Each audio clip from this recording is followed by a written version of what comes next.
Itong Barangay Ginebra San Miguel at si Coach Tim Cone, interesado nga itong si Calvin Abueva, kunin daw ito ni Coach Tim Cone.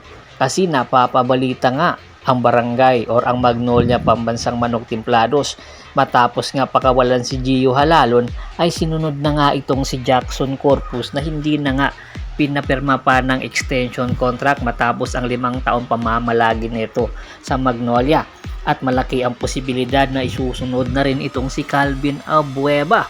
Matatandaan nga natin, napakadaming rumors na kumakalat na itong si Calvin Abueva matapos nga ang nangyari noong nakaraang finals series nila ng San Miguel at ng Magnolia ay hindi na maganda ang kanyang imahe sa management ng Magnolia at malaki rin ang posibilidad na bibitawan na nga ito ng Magnolia at maghahanap na nga ng panibago nilang energy guy na kung saan ay binibigyan na nga ng minuto at binigyan nga ng extension contract itong si Joseph Erobio.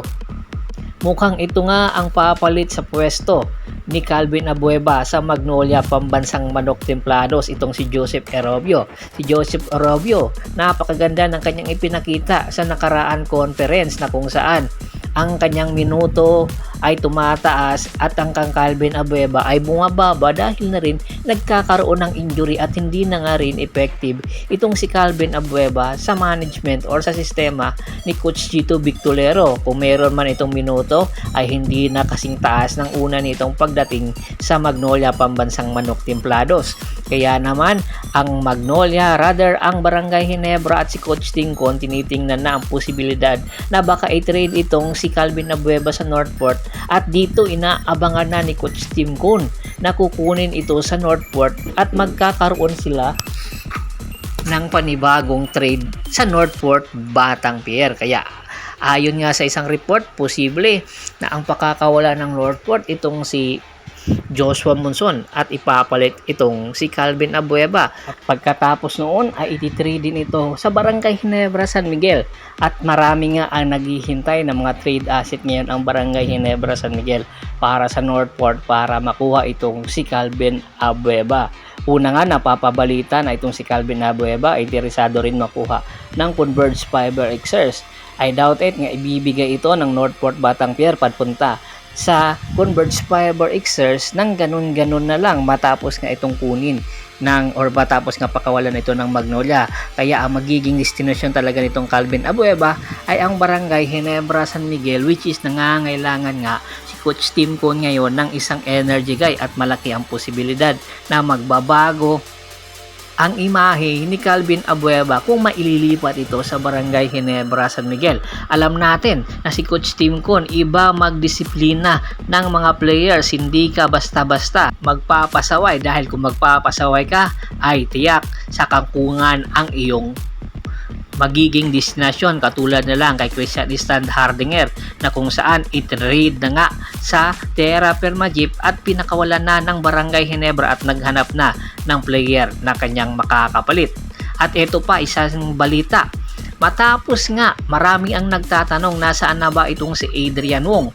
Si Adrian Wong ayon sa isang report ay nag-awol pala ito sa Converge Fiber Xers. Ilang buwan na lang, malapit na nga mag-expired ang kanyang kontrata at hindi pa nga nakikipag-negotiate para sa Converge Fiber Xers. Ibig sabihin lang nito ay wala na itong interest na maglaro pa para sa Converge Fiber Xers. Pero ang rights pa rin nito ay nasa Converge Fiber Xers.